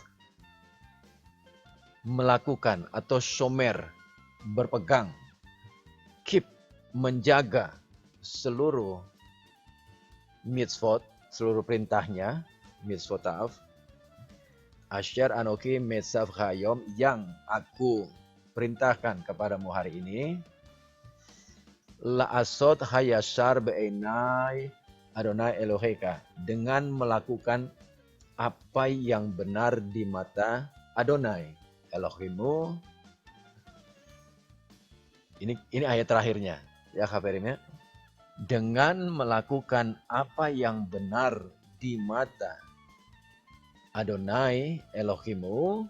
Dan ayat 14 dikatakan Banim atem la Adonai Elohechem. Kamu adalah anak-anak Adonai Elohim. Kalau kata ini digabung, Haberim,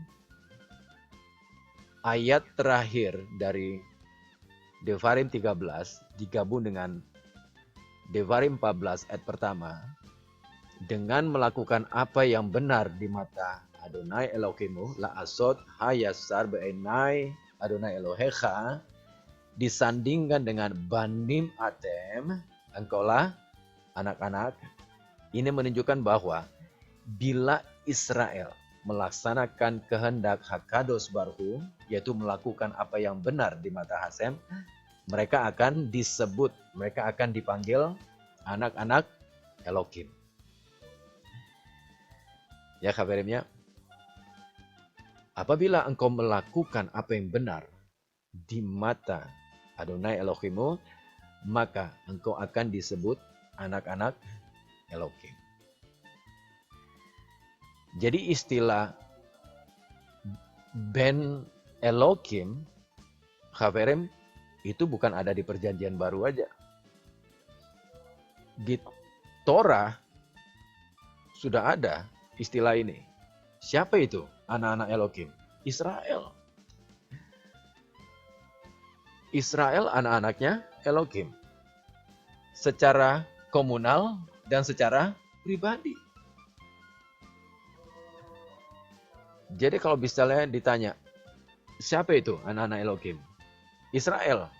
Siapa itu anak-anak Elohim? Setiap pribadi dari orang-orang Yahudi. Jadi kalau misalnya murid-murid Yeshua mengatakan, engkaulah Ben Elohim, engkaulah anak Elohim. Ya nggak salah. Karena apa? Israel itu anak-anaknya Elohim. Ya kabarimnya. Setiap individu dari orang Yahudi itu adalah Ben Elohim. Karena apa? Hashem yang menciptakan mereka. Hashem yang melahirkan mereka. Firman mengatakan, di manakah ada satu bangsa yang dilahirkan dalam sehari? Dan setiap Sakarit, kita selalu berdoa. Kita selalu lantunkan doa. Yang mengatakan, biarlah Israel bersukacita atas yang menjadikannya. Ya kabarnya? Setiap Sakarit itu. Israel itu memang dijadikan oleh Hashem. Hasem yang menjadikan mereka, membentuk mereka, dan mereka disebut Ben Elohim atau Banim Hashem Elohechem. Oke, selanjutnya lagi, Haverim. Devarim 14 ayat 2 dan 3. Dikatakan Mikol Ha'amim Asyar Al-Pene Hadama Ki Am Kados Ata.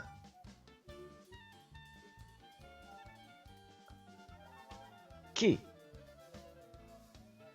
Am itu apa? Haverim, bangsa. Ya, Ki Am Kados Ata. Karena engkau, gini. Singkatnya begini. Karena engkau adalah bangsa yang kudus. La Adonai, bagi Adonai Elohimmu. Uvacha Bahar Adonai. Karena engkaulah bangsa yang kudus, umat yang kudus. La Adonai, bagi Adonai Elohimmu. Dan engkau, Uvacha Bahar Adonai, dan engkau dipilih oleh Adonai Elohimmu untuk menjadi Dihyot Lo Leam Segula, untuk menjadi umat kesayangan, bangsa kesayangan. Di sini dikatakan apa ini? Chosen thee to be his own treasure, menjadi harta kesayangan. Kalau bahasa Ibrania, Leam Segula, bangsa atau umat kesayangan bagiku. Mikol Ha'amim. Mikol Ha'amim itu di antara bangsa-bangsa. Ya, Ha'amim, di antara segala bangsa, di antara bangsa-bangsa Aser Al-Pene Ha'adama, yang ada di seluruh bumi, muka bumi. Lo tohal kol to'ava. Ini ayat 3-nya. Ayat 2-nya dikatakan, engkau adalah umat kesayangan bagiku di antara bangsa-bangsa yang ada di seluruh bumi. Lalu ayat 3-nya katakan, janganlah engkau memakan sesuatu yang tame. Janganlah engkau memakan sesuatu yang merupakan kekejian. Thou shalt not eat any abominable thing. Sesuatu yang merupakan kekejian. Maksudnya apa nih, Khaverim? Ya, karena bangsa Israel itu adalah bangsa yang kudus di hadapan Hasem, bagi Hasem. Dan Hasem sudah memilih mereka dan menjadi umat kesayangan bagi Hasem di antara bangsa-bangsa di muka bumi. Maka bangsa Israel tidak boleh makan sembarangan. Tidak boleh mengkonsumsi apapun yang tamek, apapun yang menjadi kekejian. Nggak boleh. Ya, Khaverim ya.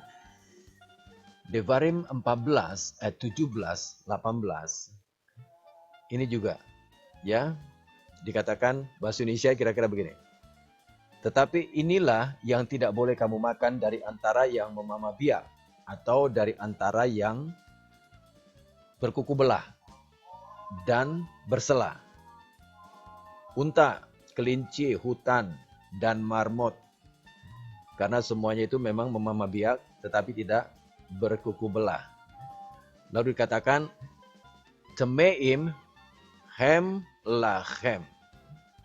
Temeim, tame, kotor. Semuanya itu adalah kotor bagimu. Hem lachem, semuanya tame bagimu. Ayat 18-nya disambung dengan Va'et chazir, juga babi. Ini maksudnya apa nih, Khaverim? Khasal menjelaskan begini. Semuanya itu adalah tame bagimu. Semuanya adalah najis bagimu. Juga babi. Di sini Khasal menjelaskan begini, juga babi. Jadi babi itu, Hafirin, dijelaskan oleh Khazal, itu tidak boleh dimakan dan tidak boleh dipelihara. Jadi buat orang Israel, untuk babi itu bukan saja mereka tidak boleh makan, tapi mereka tidak boleh pelihara. Kalau onta, mereka masih boleh pelihara. Tapi kalau babi, mereka nggak boleh makan, dan mereka juga tidak boleh pelihara. Gitu ya, Khafirim ya. Nah, untuk yang tadi, Khafirim, ini dikatakan begini, karena engkau umat kudus bagiku di antara bangsa-bangsa, umat kesayangan bagiku di antara bangsa-bangsa, maka engkau tidak boleh memakan sesuatu yang najis. Ini berbicara tentang tidak boleh makan makanan yang najis, dan ini juga berbicara tentang tidak boleh kawin campur. Ini khusus untuk orang Israel. Jadi orang Israel dari ayat ini ada satu ketentuan bahwa mereka juga tidak boleh kawin campur. Ya. Karena ya, ini pandangan Yudaism, ya Kafirin, pandangan Yudaism. Pandangan Yudaism, bangsa-bangsa asing itu juga seperti hewan-hewan yang tame. Hewan-hewan yang gak koser. Itulah bangsa-bangsa. Karena memang nefes mereka itu kan masih behema, ya. Sifat behema mereka masih kuat. Jadi di pandangan orang Yahudi, bangsa-bangsa itu ya binatang-binatang yang tame, binatang-binatang yang nggak kosher. Jadi mereka tidak boleh kawin campur dengan bangsa-bangsa. Nah, ini peringatan untuk anak-anak muda yang belum menikah. Ya, siapa yang belum menikah nih? Banyak kan? Ada Daniel, ada 2 Danielnya, ada Yehuda, ada Vincent, ada anak-anak saya, anaknya Aki Andre, anaknya Pak Paul, anaknya siapa lagi? Pak Eka, ya. Nah, ini peringatan nih. Kalau kalian anak-anak muda sudah mulai mengambil keputusan untuk bergabung dengan The House of Israel dan belajar Torah, saudara juga hati-hati dengan pernikahan, dengan perkawinan. Ya. Jangan menjadi pasangan yang tidak seimbang seperti yang dijelaskan oleh Rav Saul. Ya. Sebab tidak ada kesamaan antara terang dan gelap. Ya, jadi kalau mau menikah mesti benar-benar didoakan, benar-benar digumulkan, benar-benar dibicarakan ke para pemimpin. Kalau orang Yahudi mah mereka bicara sama rabi. Bahkan rabi suka memilih buat mereka. Nanti dipilih nih, ada wanita Yahudi yang baik, yang setia, nanti dipertemukan. Ya Khafirim ya? Ya anak-anak muda ya. Anak-anak muda, mana suaranya? Hadir Pak Bram. Hadir. Bagus, bagus. Saya juga muda. Oh iya.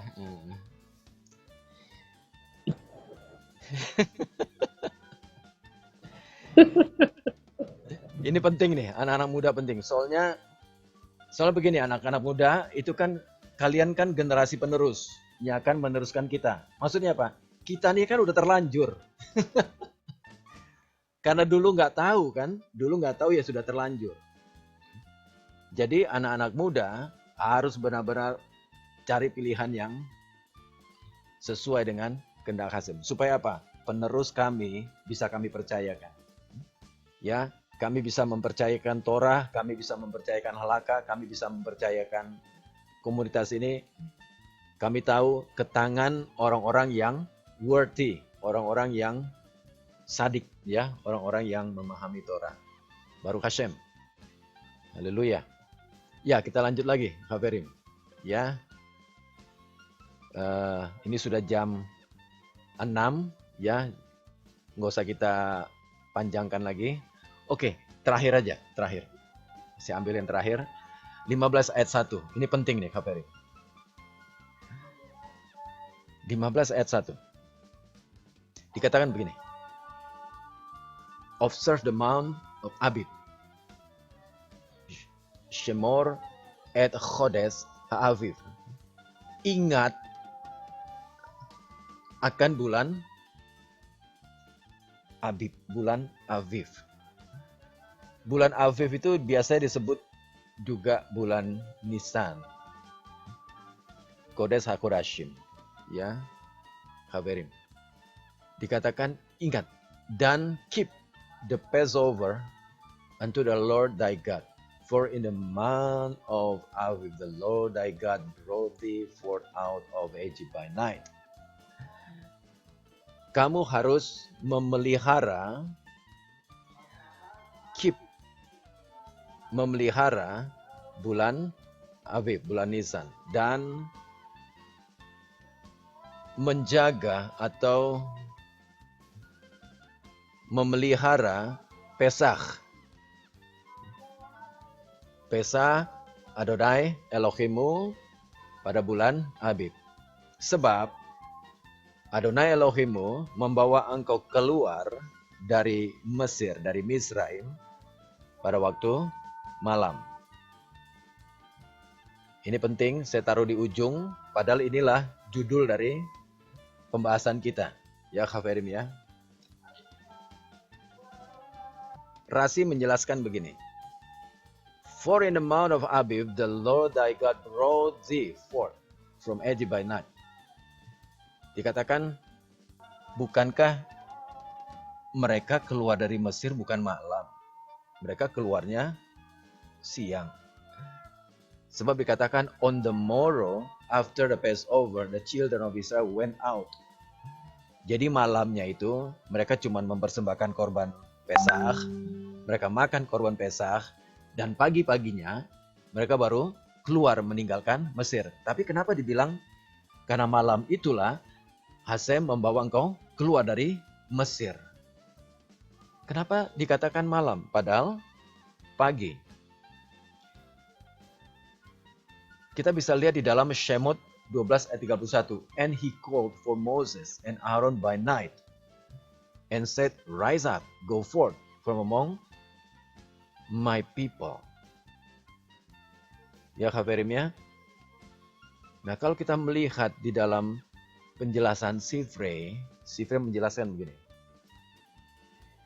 Dikatakan dari sinilah kita belajar bahwa redemption itu Khaverim, penebusan itu dimulai pada malam hari. Sekalipun mereka keluarnya pada keesokan harinya, tetapi di sini kita diajarkan bahwa redemption itu dimulai pada malam hari. Jadi malam hari ini, Khaverim, ini adalah waktu yang benar-benar signifikan untuk kita mengingatnya. Jadi bukan sekadar kita mengingat tentang korban Pesach, bukan sekedar kita mengingat tentang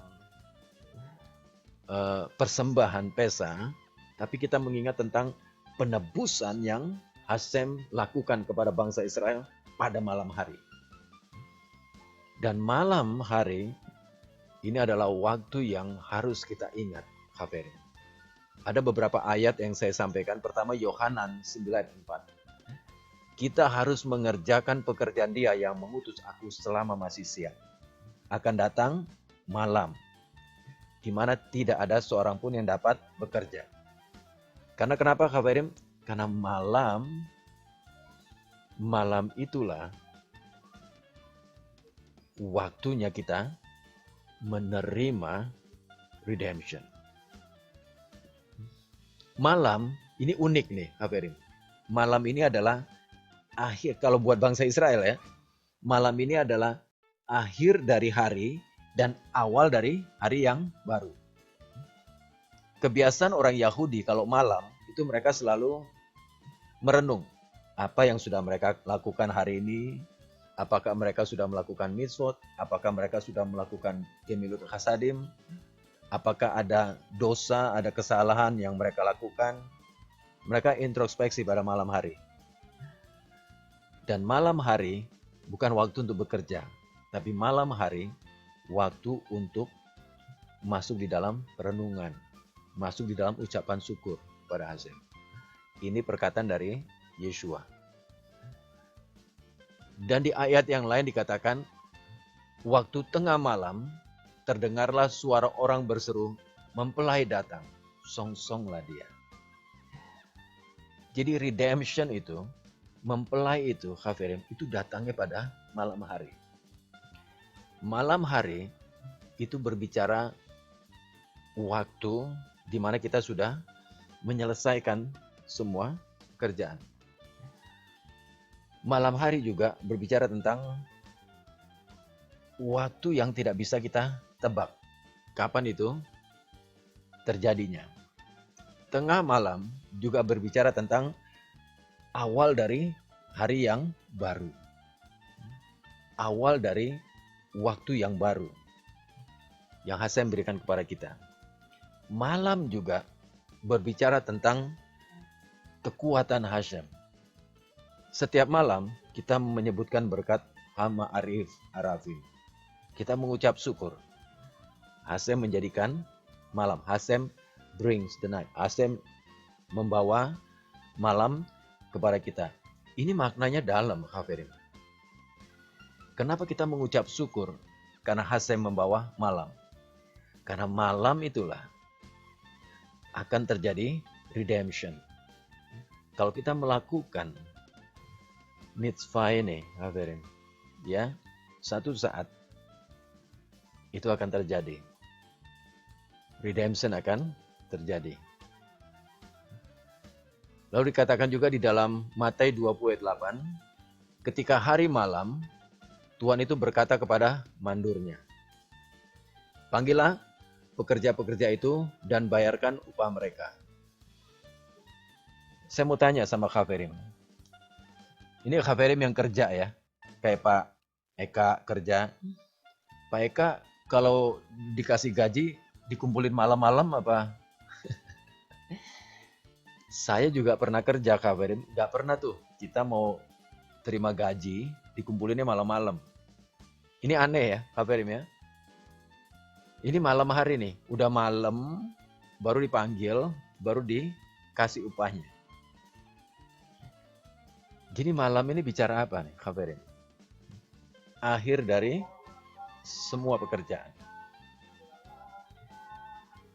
Ketika semua pekerjaan sudah dilakukan, sudah selesai, maka akan menerima redemption. Sekarang ini adalah waktunya kita bekerja. Yeshua Rabbeinu mengatakan inilah waktunya kita bekerja buat Hashem. Selama masih siang. Ini waktu kita kerja terus. Nanti ada waktunya malam di mana kita tidak kerja, tapi kita menerima upahnya, menerima rewardnya, menerima redemptionnya. Ya, Hafirim ya. Waktu yang kita nggak pernah tahu, Hafirim. 1 Tesalonika 5 ayat 2, karena kamu sendiri tahu benar-benar bahwa hari Adonai datang seperti pencuri pada malam hari. Mose mengatakan kepada bangsa Israel, ingat akan bulan Nisan, bulan Abib. Ingat apa? Ingat ketika Hashem memberikan penebusan kepadamu pada malam hari. Dan akan membawa engkau keluar dari Mesir. Dan ini yang harus kita ingat. Saya tutup dengan ini, ya Hafirim ya. Ingat bulan Abib, ingat Pesach, ingat penebusan. Karena apa? Pesach berhubungan dengan redemption. Pesach itu berhubungan dengan redemption. Satu hal yang kita tidak boleh lupa. Pesach. Ya Hafirim ya. Harus kita ingat terus. Karena itu berhubungan dengan redemption. Berhubungan dengan malam hari. waktu yang Hasem sudah siapkan buat kita, di mana semua pekerjaan selesai dan kita tinggal menerima redemption. Ya, Haverim, saya selesaikan sampai di sini karena waktunya sudah jam 6. Kiranya pembahasan ini